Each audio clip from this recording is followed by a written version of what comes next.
Szóval, hogyha így lehajolok, akkor lehet látni, hogy milyen vastagon rengeteget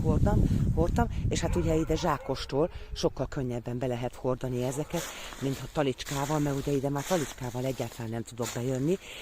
Vödrözni szoktam, hát az meg nagyon pepecs munka, szóval aztán nem tudom, hogy hány vödör, mert azért elég nagy ez a rész most már, nem tudom, látjátok az elején, elég sok vödörrel be kell ide hordani, úgyhogy a zsákokat csak megkapom és ide behozom. És hát ugye azért is hordom ide ezt a sokat, hogy ami átjön a szomszédoktól, az a rengeteg szulák és az a rengeteg talack, azok, ha lehet, akkor egy kicsikét próbálom őket